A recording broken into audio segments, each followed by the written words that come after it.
Audio on demand from Vision Christian Media. Coming up today on The Story. The more we got to know each other, the more I understood how the difference was especially spiritual. And then fell in love, and she then made this calamitous decision to break off our relationship. We had a very real relationship. We're in love, and yet the way she explained it, she said, I love you, but I love God more. The Story. Hi, I'm Robbo. Welcome to The Story. Well, last time Suan Lee shared her life journey and how she met and married a surfer dude named Rex Campbell while attending university in Perth.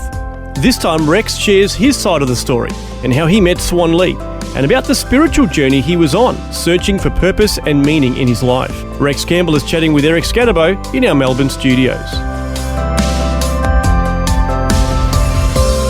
Yeah, we met on the second day of university, and I noticed her straight away, and of course she didn't notice me at all. Oh, is that right? Yeah. Okay. Interestingly, and I don't know if she shared this last time, but on the program, but she could not recognise me amongst all the Aussies, and had to memorise my clothing, you see. Because she obviously felt that all the Australians looked alike. Yeah, that's right, which I've felt when I go up to Singapore, of course. And so, I got a bit of an insight there. And then, but she needed to recognise me because that's how we got to know each other as we were carpooling. The first rule of romance for guys is have a car, get girls. So it worked for me. And she was just my friend at that point, just a companion, travelling, studying together. But I understand that there was a blonde girl. There was. In the carpool as well. There was a triangle, yeah. Oh, okay. It was complicated. Do we want to not get into that? No, but I think as my wife shared that God removed her from the picture. Oh, that's right, She stopped studying at university, and so it was the two of us travelling together and enjoying that, and it was a lot of cross-cultural learning happening. I mean, Singapore is in a sense, a kind of a Western and Asian culture combined, but there were still many cross-cultural things for her, and there was also a lot for me in understanding a bit more about Asian culture. And I was, I guess, a bit of her James Dean experience. Yeah. What does that mean? Well, the rebel, and I was not like her in many respects. So I didn't have the same faith as her. I didn't have the same lifestyle as her. And but the whole James Dean, maybe that was a bit of the appeal, is getting to know an Aussie bloke who, had a bit of a rough, raw edge or rough side to him. And I was pretty rough and in terms of lifestyle and I guess pretty unspiritual, really, as a person. So for me, it was all about just enjoying life, really. And whereas for her, there was a importance to life and a spiritual side to life. And so I noticed that. That's what stood out to me, particularly in Suan Lee. Now, one thing that happens when people are far away from home and in another country going to university is, for the first time in their lives, they have to determine for themselves, well, what am I going to do? Am I going to follow those rules that mom and dad told me? Or now that I'm on my own, I can decide whether I want to go to parties, drink, etc. So, kind of testing the limits, because for the first time, she can determine what she wants to get into. So is it some of that in the equation? Yeah, pretty much. That's what I mean, the James Dean experience. She got a bit of an insight to the other side of life, the party life and so on that I was involved in. She didn't actually really indulge, but I would invite her to parties, and this is after we'd travelled for a while together, and after that first kiss that she described in the program. Let's go back to that kiss that she talked about, a fateful day, where at that point in her mind, you were just somebody who... Yeah, just a travelling companion. Yeah. Any insights what was going through your mind? Details, please. Yes, I was... details. Well, I saw a beautiful neck and I kissed it. And what more do you need to know? I guess, she was and she is a beautiful woman. And I could just see a lot of great qualities in her. And then I wanted to... And I was really interested in her, and so how do you communicate that when you can't find the right words? Well, so I kiss on the back of the neck. Kiss on the back of the neck did the trick, and it spoke those words as she said, that she suddenly thought, he's a guy, and I could be interested in him. But there was a problem. There was. There was, very much. And so we were from different worlds, not only Singapore and Australia, different lifestyles, and I had no insight as to the spiritual world at all. I had grown up in near the beach in a fairly well-to-do suburb, what's called City Beach in Perth.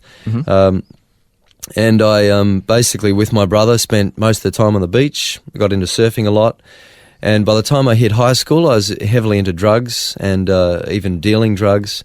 And by the time I was about 18, first year of university, one of my best friends had committed suicide when his girlfriend left him. I'd known him all his life. He lived 2 doors away.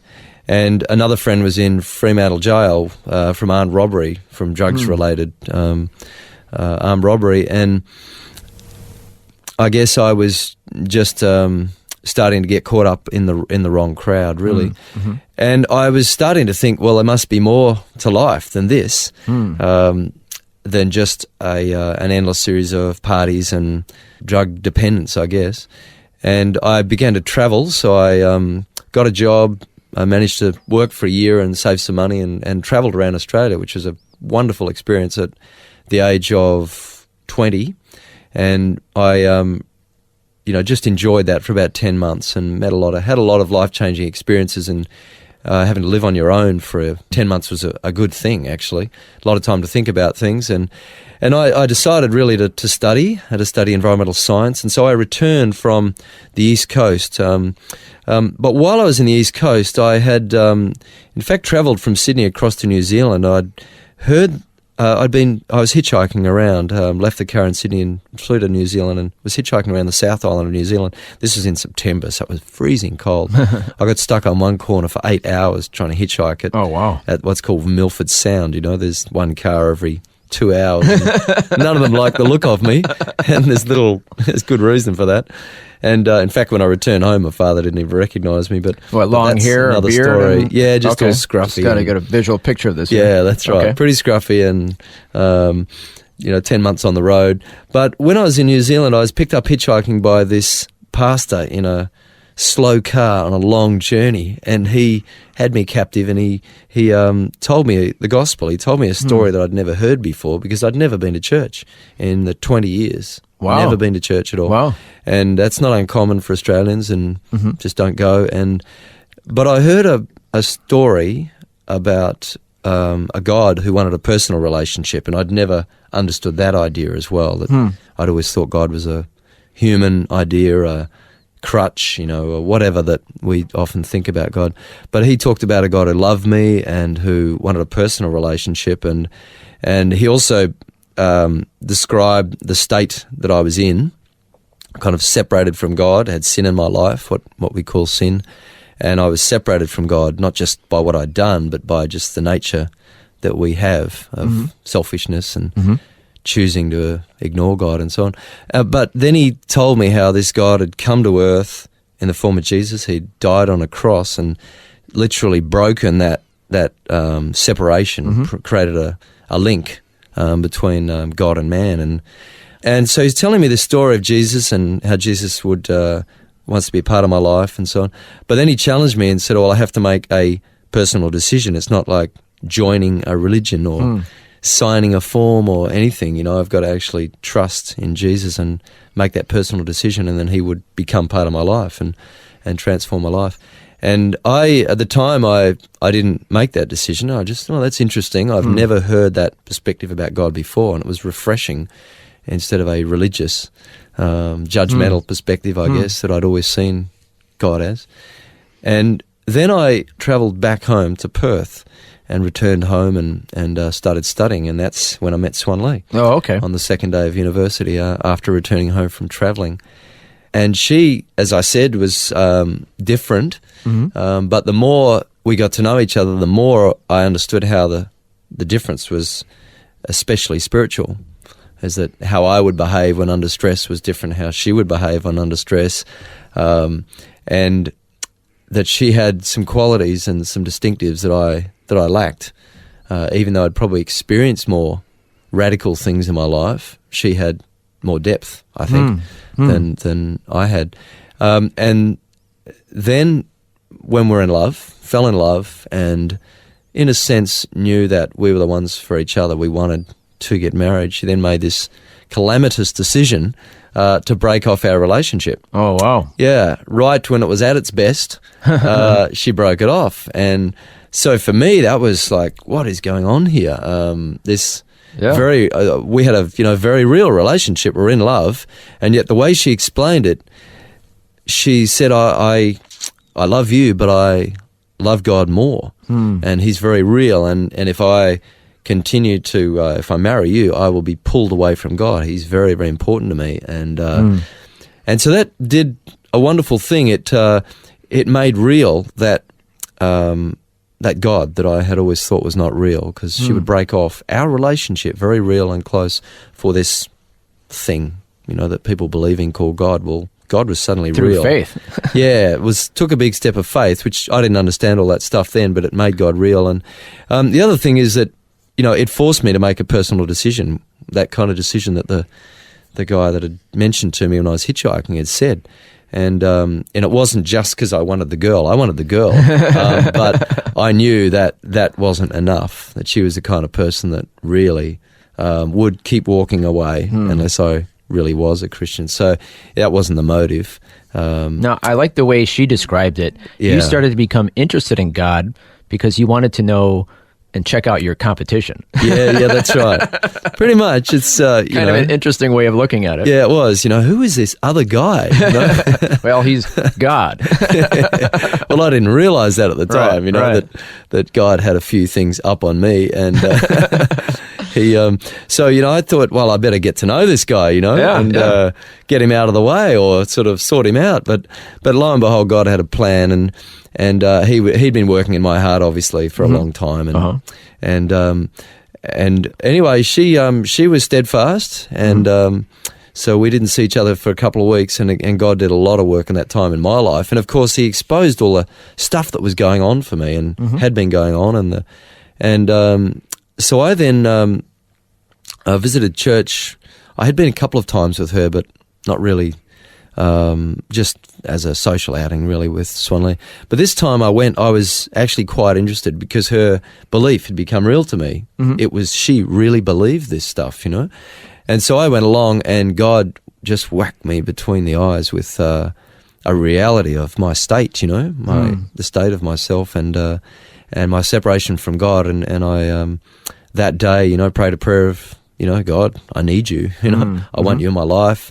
You're the thing that can make all the difference, and I prayed that prayer, and God came into my life, and then changed many things, actually, almost instantly. I lost interest in drug taking, and I was able to get out of some of that scene, and then has, over the last 25 years, continued to remove some things and add greater things.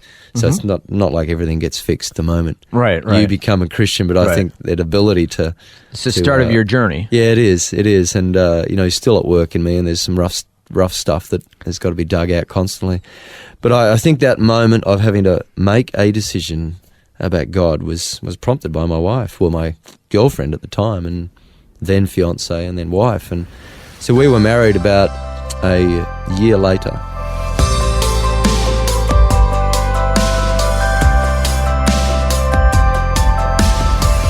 That was Rex Campbell sharing his journey to faith in Christ and how he met and married his future wife, Suan Lee. Last time we heard Suan Lee share that 15 years after they were married, the Lord led them to help begin a new marriage ministry in Australia. They provided leadership for that ministry for many years and still speak at marriage conferences. To learn more about those conferences and about the marriage resources their ministry provides, just go to powertochange.org.au/families. That's powertochange.org.au/families. Next, we'll stay on the marriage theme with Joe and Steve Hood, who'll share how they found love over 20 years after they were married. All that and more when we return. The Story. If this program has highlighted something you'd like prayer for, we'd love to pray for you. Call 1-800-PRAY-FOR-ME. That's 1-800-772-936. It's a free call. Or text 0401 132 888.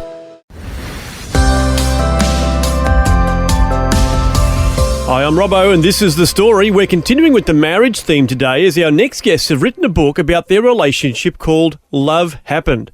However, what is unique about Joe and Steve Hood's story is that love happened 20 years, 1 month and 1 day after the wedding. Joe and Steve Hood are sharing their story with Karen Hunt. Welcome to the program, and give us a little bit of a background of where you grew up and what life was like as a young'un for you. Sure. Well, I was raised in Auckland, New Zealand. I was the eldest of 3 children, so I have a brother and a younger sister. I attended church back then. I went to school and then to a business course for a year, and then took on a personal assistant role in a very small not-for-profit organisation in the Christian community. It was a promotional company as well as an insurance company. So I was a bit of a jack of all trades. It was the best training ground for me. And then life happened, really, and I got married and had 2 children, and we moved over here to Australia 6.5 years ago. So, Joe, give us an idea about your faith journey. Was there a moment in your life as a teenager, as a young person, when you decidedly gave your heart to Christ? Yes, when I was 13, we had it was an evening church service, and God had really been stirring me leading up to that evening. And I was at the service, and the guy gave the call, and I stood up and made the decision and was baptised when I was about 13, 14, sometime around then. You decided to follow Jesus. No looking back, hey? Absolutely. Joe, your little booklet in my hand says, Love Happened. The subtitle is 20 years, 1 month and 1 day after the wedding. Now, you're talking about your marriage to your husband, Steve. Yes, and it wasn't an arranged marriage, by the way. So love usually happens before a marriage. It does. Before an engagement, during a courtship. Tell us, how did you meet Steve? And how did that journey begin? The church I attended, the actual home church we come from in New Zealand, had one of the best rugby teams in Auckland. Yep. And my husband was a keen rugby player. Uh-huh. And so he joined our church to participate in the rugby team that was happening. And so we met through that. There was an attraction, but there was definitely not a deep sense of we are destined to be together. Just that sense of deep love, I would say. Mm-hmm. I am the sort of person that focuses on the future and am more caught up in the achieving of a goal than necessarily the process. So dating Stephen, I just anticipated that dating equaled engagement equaled marriage, and found myself then married to him and not really in love with him. So would you say you rushed into getting married? Yeah, we were engaged 6 months after we first met, and then were married 6 months later. We certainly enjoyed each other's company most of the time. I often went along and watched his basketball and rugby games. You know, we didn't really have a huge amount in common when you look back on that time frame.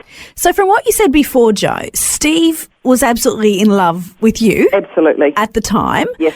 But you are more the kind of person, you are more committed to the outcome. Yes. Than the relationship. Would you say you had a foundation, a starting point, a safety net at all to return to? No, and I think that was the thing that kept stumbling me through the marriage time, that I couldn't really go back to the point of saying, I married this guy because I was really in love. And I also wanted a sense that the marriage was in God's plan, and I didn't have that as a secure sense either. Now, I have your book in my hand, Joe. It's called Love Happened. And when I flick through page 27, there's just one sentence there that simply says, and I finally fell in love with my husband. Take us to that part of the journey. Well, life had gone through various ups and downs, And the crazy thing is we didn't actually fight. For all intents and purposes, we looked like we were a happy married couple. Our children, I've quizzed both the kids, and neither of them were aware of this going on in the background. It was my indifference that just kept us, my indifference and Stephen's love that kept us going. Mm-hmm. And it got to a point where Stephen actually felt confident to talk to me, chat to me, arrest the moment and say what is really going on, because I am not a vindictive person, so I didn't want to say to him, I made a mistake, it's all wrong, this marriage shouldn't have happened. But I had started to keep a journal. Unbeknown to me, Stephen was actually reading my journal and knowing what was going on inside my head, even though I couldn't vocalise that to him because I just felt that was too mean. So he talked to me about this journal that he had been reading, and it was at that moment in that evening that we became very real to each other and very honest with each other, and it all just changed. And I mean, crazily enough, honesty is a big value of mine, and yet I was really being dishonest with not fronting up with my true feelings. I know you've got Steve there with you. Are you able to give him the phone now? Here he is. Hello, Steve. How are you? Hi, good, thanks. So you've just been hearing Joe telling me about how love happened 20 years, 1 month, 1 day after the wedding. Steve, what was going on in your mind with that conversation? I think being a male, my thought processes are quite different. I looked at her and thought she was all right, and we talked, and probably from her point of view, she hadn't had many boyfriends, whereas from my point of view, I'd had a few girlfriends, so I thought that it was love, whereas from her point of view, it was probably more, he's all right, this is a bit different to me, it must be love. So after that defining moment in your relationship, what kind of changes actually began to take place? Probably I was at the start of a new part of my life where I'd just got a permanent job after a long injury, where I was off work for years, and it was quite a life-threatening thing, and so after getting the job, I felt more independent, so it meant that I had, if something did happen and if we did break up, because we couldn't keep on going on for years and years, so it meant that something had to change, and it was just at that moment that I talked and she listened and we both accepted each other for what it was. Steve, tell us about your family upbringing compared to Joe's and why you both decided to write this book. I'd come up in a family where it was a broken marriage, and so we accepted whatever was as children, whereas Joe had come up in a family where it was loving and the perfect family. And so when we got married and life wasn't perfect, I accepted that because that was life. Whereas for her, looking at it, she was probably thinking, life is so much better. I love the fact that you're telling your story purely to give hope. I mean, there are many people right now who probably are feeling there isn't a way forward, there isn't a way out, there's no solution. So are you saying be committed to finding a way? Would that be your encouragement? This is only our story. Every relationship is different. Like Joe said, we never ever argued or fought over anything going through the whole thing. It's quite hard for people to think that's impossible, but the things that we've got in common were quite strong, even though we didn't think that we had much in common. And we've built on that since that time frame of me falling in love and us being honest with each other. We've built on those common factors and now have a marriage that is incredibly strong. And in fact, we're going to be celebrating 30 years next year. Congratulations. You hung in there. Nice. So, yeah. And I see here you've made mention of a Max Lucado book, A Love Worth Giving. How much of an impact has that one had on your life? Well, that was huge in the whole process, because when I got to the love chapter, which ironically is so often read at wedding ceremonies, Max recommends that you put your name in that chapter rather than love is patient and kind, Joe is patient and kind. But what I found myself doing was actually realising that Steve was patient and kind, and Steve had all those attributes of love, and that in fact he was being as Jesus was to me as well, and he was providing me with unconditional love that I wasn't accepting. And yet in my Christian faith I accept that from Jesus readily, and here I was not accepting it of someone who was being as Jesus to me in my own marriage. So you had a great thing, but you didn't even realise. Yeah, absolutely. You know, after that time frame, it didn't just all change overnight. It wasn't, a magic moment as such that the old patterns still occurred in my head and the messages of indifference still continued. And I think that when you are committed to finding a way ahead, you actually have to also be committed to making those changes inside your head, changes to the behaviour, changes to the voices in your head, changes to the things that come out of your mouth, and changes to the way you actually process your thoughts about a person or about a situation. And that's where true forgiveness comes in. Your main encouragement is, 1, be committed to finding a solution, a better way. 2, get a friend involved. Yes. Someone who can be impartial, someone to really share your journey and encourage you. And 3, put time into your marriage. Do you want to add anything more to that? I think for those people who are listening who also don't have a God connection, be committed to finding who God is and what God is really wanting to offer you, because that is a huge part for us of the total journey as well. And change. Be prepared. The whole time Joe was praying for me to change, for God to change me, whereas really she came to the realisation that maybe she had to change more than what she thought. Steve, Joe, thanks so much for your time and honesty. Thank you. Thank you. That was Karen Hunt chatting with Steve and Joe Hood, authors of a book about their marriage called Love Happened, 20 years, 1 month and 1 day after the wedding. In this day and age of divorce and marriages breaking up, it was refreshing to hear their story and how God revived their marriage. Also, I should mention that Joe Hood is the founder of the very successful ministry for mothers called Mainly Music. So you can find out more about their book at the Mainly Music website, mainlymusic.org. That's mainlymusic.org. Well, we started off today's program with Rex Campbell sharing his story and how he met his future wife, Suan Lee. So we want to thank you for joining us for 2 marriage stories. Until next time, I'm Robbo, encouraging you to share your story with someone today. The Story. Just another way Vision is connecting faith to life.